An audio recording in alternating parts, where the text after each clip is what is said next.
walking after midnight, out in the moonlight, just like we used to run away walking. I don't like the look of this place. Yeah, I know what you mean. Weaver, come in. What's your position? Agent Weaver, do you read me? Damn it, Angela. This is my fight, Carter. You don't want to be here. Can't do that. Falk's orders. Screw the order. Doesn't look like it was aliens killed this guy. Maybe it was a bear. You wish. Almost got it!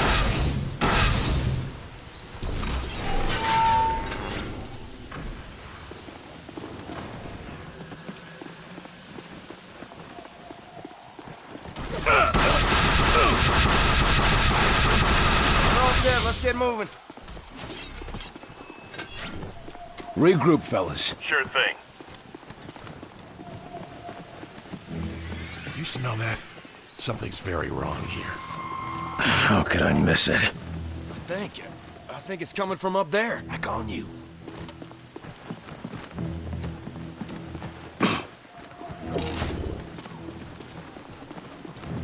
Contact. There. See? What the hell are they doing? They're dumping, I don't know, something. Whatever it is, I'm putting a stop to it. Blob out. Lifting him. Give me a rocket turret. Setting up rocket turret.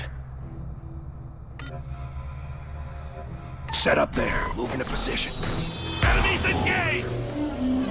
I'm ready! Through a shield! Let's finish that!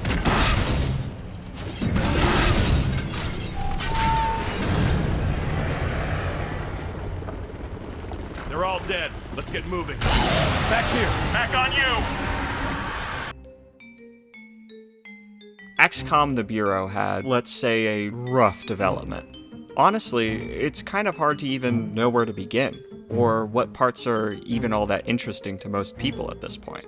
I guess at the very least, it's sorta public knowledge that before XCOM Enemy Unknown was a thing, XCOM the Bureau was supposed to be XCOM Enemy Unknown. 2K had grabbed the license and given it to 2K Australia, who envisioned an alternate perspective to XCOM. From what I gather, the original pitch was more X-Files than Independence Day. It was going to be about investigating, photographing, and researching alien goos and strange constructs. But it seems like there was a lot of bad logistical decisions and organizational mistakes that caused a lot of people to lose faith in the game concept overall. So what we ended up getting when XCOM the Bureau was shown off at E3 2010 was, as far as I can tell, a demo whipped up last minute and bolted onto the corpse of a game already slated to be redesigned. I'd always assumed that when they decided to switch gears and recreate the project as a third-person shooter, it was because of the frigid feedback they got. But having done some more recent research on it, it seems like it was more due to not being able to get the original idea to work.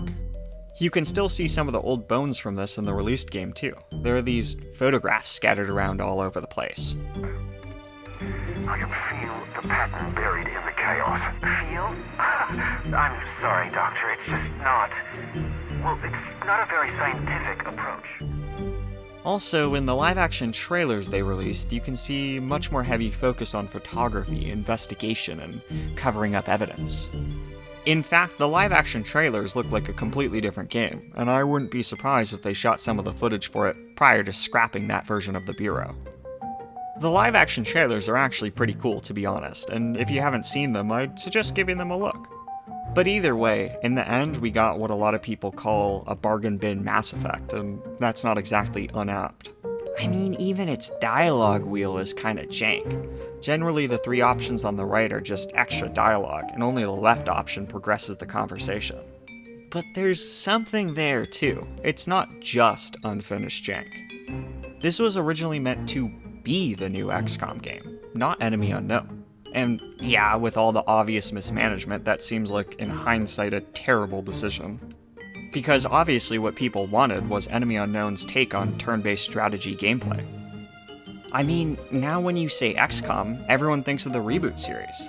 And old fans aren't even mad, because even they like XCOM Enemy Unknown and 2. But there's something to the Bureau. If you can actually bear to play through the jank combat, there's a lot of proof that passion and talent was still in the equation. They wanted to do something different and interesting, and while all that ambition got forced into a generic mold, you don't get that with your average, forgettable bad game. That being said, I'm gonna talk about how it's trash first, because I had to play through this a second time to get this footage and make sure I was remembering it right. And I can assure you I'd be doing anything else otherwise. Okay, that's not entirely true. It's not that bad. The better way of putting it is combat in the Bureau is just really dull. Like, the footage you're gonna see is just the same thing over and over. The only difference is the further the game goes on, the more abilities you have to click on. Plus, it just kind of feels gross. I can't quite put my finger on it, but the cover system just feels uncomfortably sticky. Like your half-melted candy just glooping on to everything you get within arm's reach of. You can see me just struggling to move in some of this footage, and hey, I'm not the best gamer in the world, but even someone who is trash should be able to remove themselves from a chest-high wall. Eventually, I just realized it's best to hit the roll button anytime I want to remove my body from an object. And with how grenade spam happy enemies get in this game, it really ended up being a good habit to constantly be throwing myself off walls. You really end up, or at least I did, mentally categorizing all the enemies in terms of annoyance. You've got your bullet spongers, you've got your enemy summoners, you've got your rank and file baddies, and then the last tier is basically just sectoids and silicoids. The bullet sponges you spam stun abilities, grenades, and anything that does high damage right away, because otherwise their scary lasers will confuse your AI squad mates out of cover and into the firing line of other enemies.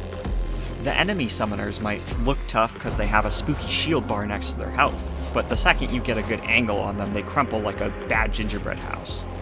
The rank and file you mop up after, and the sectoids and silicoids you ignore because they're adorable.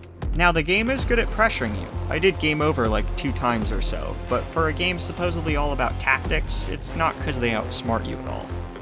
Like every mediocre/bad game, the difficulty mainly comes from them rushing waves of high-quantity enemies at you.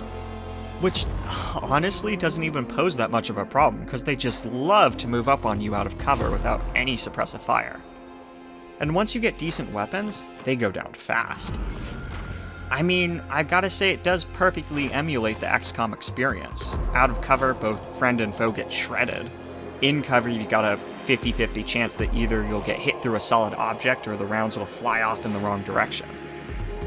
Plus, the weapon spread is beyond loose. You point at some alien and blast a perfect silhouette into the wall behind them like a cartoon.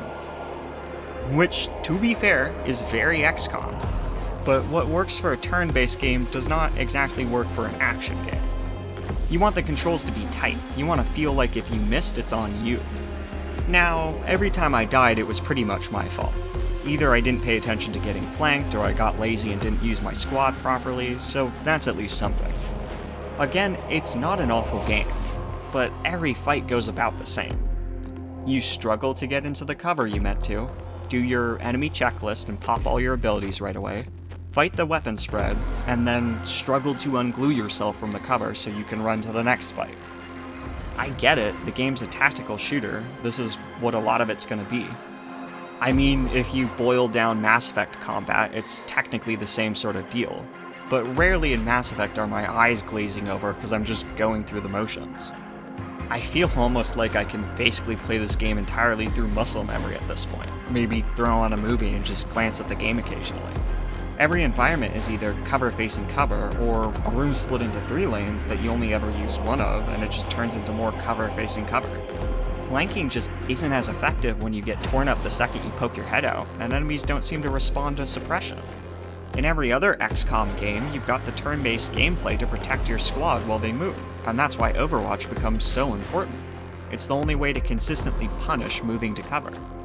But because the Bureau is mostly in real time, it's like everyone is always on Overwatch, you and the aliens. It becomes most effective to just sit there, slowly inch into better positions, and just pop all your abilities every time they cool down, which is usually pretty fast. In fact, I kinda suspect the abilities were all buffed because they knew the weapons were not super fun to use, depending on what part of the game you're in and what level your boys are. That's another weird thing, by the way. This game is set in the 60s, and it kind of touches on sexism a bit for like a second. Allow me to introduce your new senior agent, Miss Angela Weaver. Agent Weaver, please begin. Good evening, agents. Now, we have reason to believe our target is... some kind of joke? I assure you, I do not joke about potential infiltrate... Come on, miss. Get back to reception and leave the real work to us, okay? Agent Percy, watch your tone. Director, how many concrete cases of the Outsiders have your agents uncovered to this date? That would be 0. And how many have I uncovered in my own investigations? 2 confirmed, 1 pending. Thank you, Director. If I may continue... The game is set during a situation where America's government and military have been completely crippled, and your pool of available staff is minuscule at best. And you're telling me there's no scene about considering female agents for the field? Like, I totally get it's the 60s and they would have said no, but you're telling me the devs didn't think to have at least one scene where they just discuss it? Basically only even mention racism once or twice in passing. I'm not saying this is some cringe reactionary game. It's really obvious from the tone that the devs had no love for the culture portrayed. But on the other hand, they don't do anything with it. It feels really weirdly sterilized, actually, and I kinda wonder if 2K might have put their boot down on this, but even that explanation doesn't make sense because the amount of mismanagement kinda makes it seem like 2K wasn't really paying attention at all. I mean, apparently one of the major characters is gay and in the closet, and this is an important part of why the other staff are so hostile to him. But I only know that from reading a wiki page on him. I don't know if I just missed it my second time through and just forgot because 2013 was such a long time ago. But if I'm missing something that important to a character, then clearly something is not working right here. And I'm obviously not saying LGBT characters need to all be identified as such like it's their sole character trait. What I'm saying is that if you have a game set in the 60s with a character who is actively being treated differently because of their sexual orientation, maybe a work of art should dive into that a little more than not at all. It's so weird going through the Bureau because you see all these concepts and ideas for different portrayals of the game that end up going nowhere like this. It's kind of like multiple games that have been duct taped together.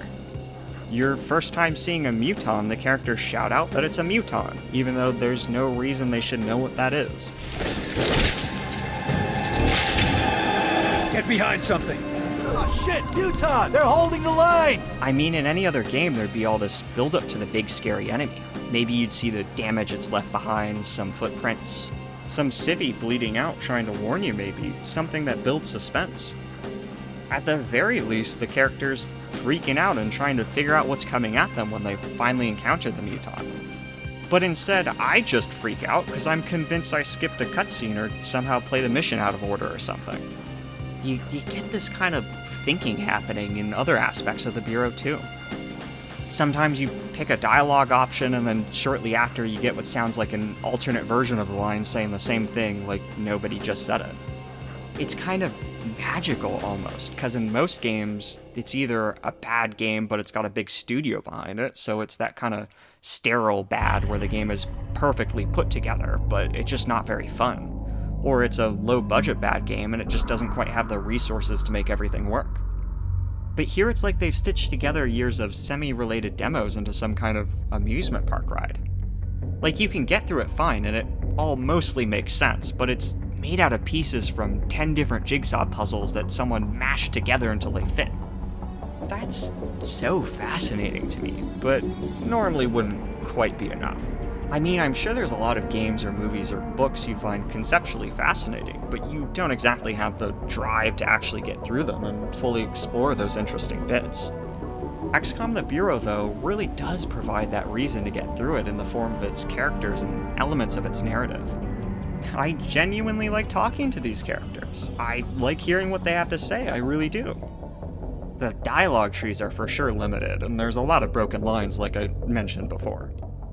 But I don't know, I just really found myself engrossed in a lot of it, even though I really did remember the gist of everything from back during my 2013 playthrough. There's something just really compelling about talking to a freed alien about their world and people. And I could just listen to Dr. Weir's eager curiosity all day long, theorizing about this and that. Even the completely inconsequential characters have something to them. Thinking about it for a bit, the best way I can put it is, there's just a lot of heart in this game. It's buried under the layers of jank and unfinished concepts, but somehow it just still makes me care. I feel the struggle of humanity against this alien force emotionally in a way that every other XCOM game just never quite achieved. And don't get me wrong, I never thought XCOM games had too little heart to them. In fact, until I just replayed this game, I never really imagined that they could use more soul. And against the game's credit, it takes a while of playing the Bureau to really start getting there. But it's sure there. And it's not just for the humans either. While enslaved enemy aliens have been a staple of XCOM, you never really go into it or ever get any empathetic moments. But in the Bureau, one of my favorite characters is an alien you free. I want to help this guy. The game actually makes you care enough. One of the major plot elements is that the aliens have released this disease that turns people into what's called sleepwalkers.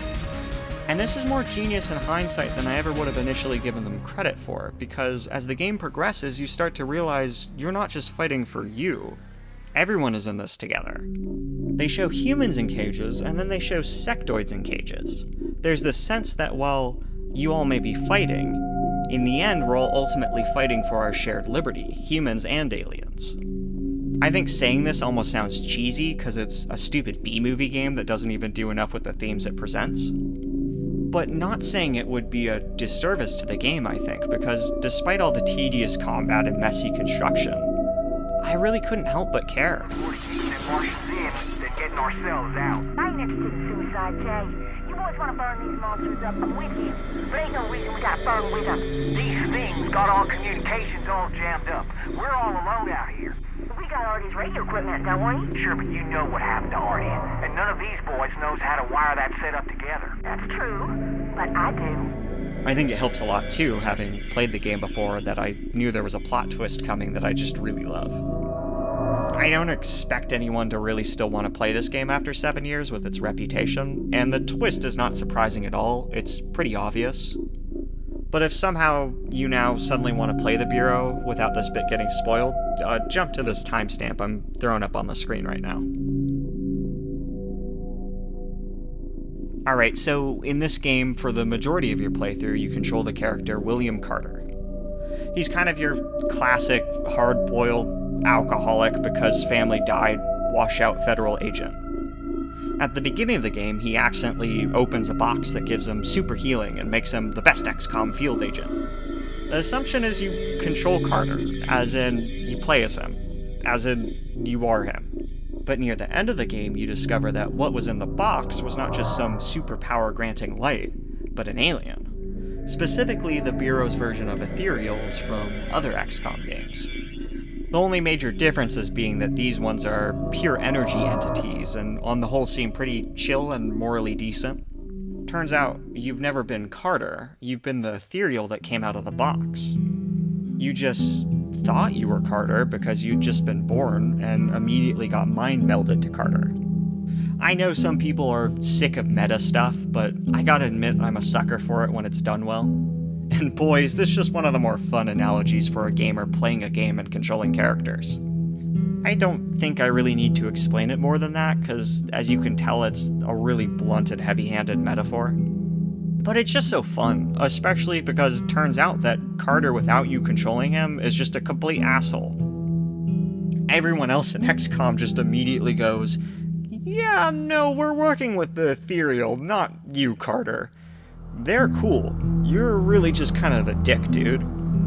I mean, come on, how many pieces of media have you seen where the cast likes the puppeteering alien over the guy on the cover? Carter just becomes such a crybaby that he threatens to blow up XCOM if you don't separate from him. And the rest of XCOM likes you so much better than Carter that 3 of the main characters offer themselves up as your new host. Carter ends up going psycho because he's so mad everyone likes and trusts the ethereal more than him that he actually starts helping the aliens in order to kill you. I mean, wowzers, I'm just saying I did not pick up an XCOM game expecting that to be the way things end up playing out. But I mean, let's say that that doesn't spike your interest that much. Let's say that you don't like that kind of narrative as much as I do. There's still one last thing about the Bureau that I think they absolutely nailed, and that's the atmosphere. So yeah, the elephant in the room is the graphics are not great, even for a 2013 game. The pre-rendered cutscenes especially look like they were recorded in 2004, and I mean, maybe they were, who knows? I'm very sure I've never seen a game whose pre-rendered cutscenes looked this much worse than the in-game graphics. But the Bureau far and away makes up for this with its art direction. The environment variety isn't all that great, but what's there just looks engrossing to me. They nail this hybridization of American suburbia, alien terraformation, and thick woods. From university campuses to abandoned campgrounds to alien installations, everything has that familiar yet threatening vibe to it. The color palette is excellent as well, giving everything this old photograph or filmic vibe that really sells you on the era. There's something just sinister about the 60s America they portray that fits perfectly with these evil, imposing alien structures that dot the landscape. I really adore the way the Bureau looks. They may have skimped out on a lot of elements to actually get this game out, but they spent a good amount of time they had really making memorable environments.